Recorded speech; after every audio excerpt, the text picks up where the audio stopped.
Hello everybody and welcome back to Screen Stars. I have a PlayStation 4 review for you today, and it is for the brand newly released tactical espionage game Phantom Doctrine. Now this is a game that I'd never even heard of, never heard a thing about this game until I saw it appear in the PlayStation Store last week. Completely under the radar, this one. And I just decided to have a look at the description, and I saw that it was like a turn-based tactical espionage type game, and I was a bit more interested then, and then I started looking into it a bit more, and the more and more I looked into it, the more and more this reminded me of XCOM, which is never a bad thing in my opinion. I love the XCOM games. I've reviewed XCOM 2 on the channel, and if you've seen that review you know that I'm a fan of these type of games. So I looked at the price, and it's not a full price game this. I think I paid $29.99 in the UK for this game, so that you can't describe it as a full price game. So I thought I'd give it a go. Downloaded it, started playing it, and I've put a good few hours into this game now, and I think I'm in a good position to give you a review on it. Now, like I said, this game is very similar to XCOM in how it's constructed and how it's delivered.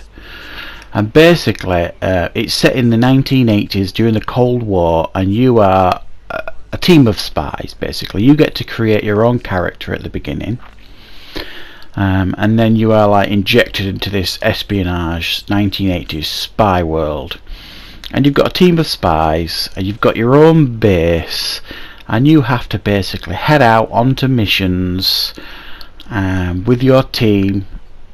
And basically that's very, very similar to XCOM. You go out on your team, you do missions, take out the bad guys, disarm bombs, find secret documents, find new equipment, and that's how this game works. Now,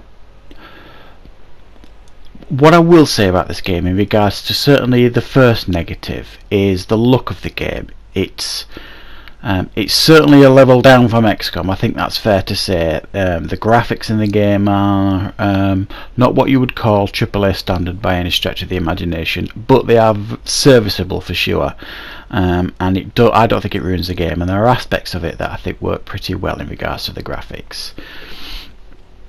Other aspects of the game that I don't necessarily think works is some of the missions feel a little bit repetitive. For example, there are, if you remember on XCOM 2, if you've played that game, there was like the doomsday clock, I think it was. If that got to a certain level, game over basically. It's got a similar concept in this game. And some on the map, when you get to the map bit, where you get your base, and then you can like go to the map, and you get to choose. There's areas on the map that will flash up as alerts, red alerts, and you've got to send spies on your team to those locations to investigate. Sometimes it's nothing. Sometimes it might be a case of scouting the area, and you get new clues, new files to investigate, or even new spies that can potentially be added to your team. But also what you get is sometimes you get like a little red skull flashing, and if you don't do them missions fairly quickly, the doomsday clock kind of thing will move up a notch if you don't do them. But if you do them, unfortunately, the majority of the time it's the same mission: disarm bombs, disarm bombs, disarm bombs, all the time, and it does get a little bit repetitive and boring. In regards to the missions themselves, it's actually quite a steep learning curve early on this game, because your team, when you start these missions, aren't particularly well armed, don't have many skills. So it's a case of, if you get seen by the enemy in early gameplay, it's basically you might as well start the level again, because one of the aspects of this game that again doesn't work is, for example, on XCOM, if you hide behind a wall or a barrier or something, or a fence, it'll put the little shield icon up to say whether you're fully shielded or you're half shielded. And you know you're not going to get, you're either going to get no damage or only a little bit of damage if you're attacked. Well, even though they have a similar concept in this game, you have a half shield and a full shield depending on what cover you've got, it doesn't matter. Doesn't make a blind bit of difference, I've found, because if you get seen or spotted by cameras, or someone sees you in one of your missions, everybody's on you and they can all see you, and they can shoot at you through walls basically. And so that breaks immersion for me. You know, if you've got line of sight, if you can see people through a window and that kind of stuff, fair enough, but this is like through walls quite a lot of the times, and it doesn't necessarily work both ways.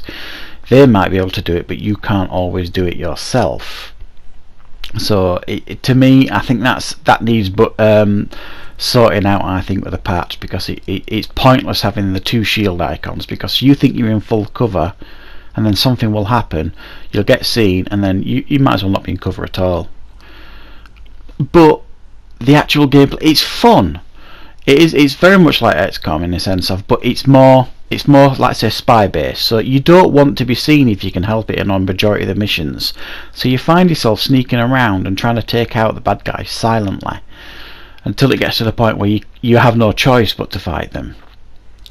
So that aspect is much different. I think it gets that bit right in regards to you being a spy in the missions. And once you skill up, once your spies level up and skill up and get better weapons and better movement ranges and all that kind of stuff, it gets better and better, the missions, as you go on. So stick with it early on, because the learning curve early on is, I think, particularly hard and quite frustrating. My actual favourite part of the game is actually not even the gameplay on the missions. It's actually the investigating that you do. You get a series of documents when you get these clues given to you that you've got to rifle through and connect up the dots to get clues for your next mission. I find that bit really good. I like the base management part of the game as well. That's pretty good. Early on I wasn't keen, because the UI of the game is a bit difficult to follow, in a sense of the tutorial it gives you isn't brilliant, so it doesn't really teach you how the game works particularly well. And for example, I was a good 5 hours into the game before I realised that if you went into the workshop in your base and clicked right one, there was a whole range of options for you to upgrade either your spies or the workshop or build other areas of the base, and I only spotted that by accident, really. So like I say, the way the game's set out, the menus and stuff leave a lot to be desired. So just be warned, when you're in your base, when you play this game, look at everything, look at all the options that you can do.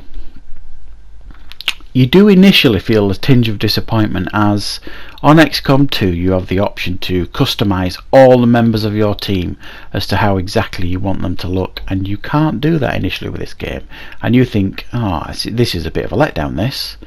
But actually, once you unlock that in the workshop, which I discovered later on, you can do that. You can customise them all to how you want them to look, how you want them to sound, all that kind of stuff. And there's even a really cool aspect of it, that as they're going around the map searching for clues for you, the spies on your team, they might get their IDs exposed, they might get exposed to the enemy, and they're more at risk then of getting ambushed. Once you unlock another section in the workshop, this allows you to create new identities for them, new passports, etc., so that their IDs are then becoming safe again, so it's safe to start sending them around the map again.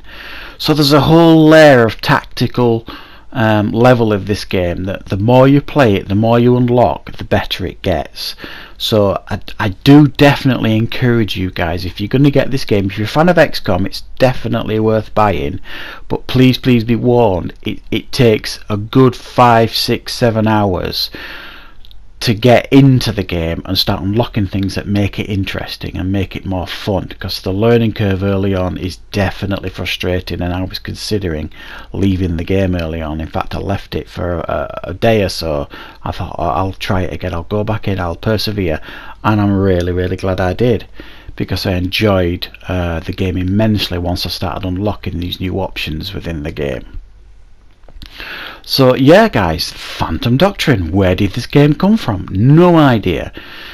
So definitely I would recommend this game. I think it's a bit rough around the edges, the graphics leave a lot to be desired, I haven't come across any major bugs or anything like that. In fact, no bugs that I could speak of, no crashes, anything like that. It runs particularly well, no problems in that sense.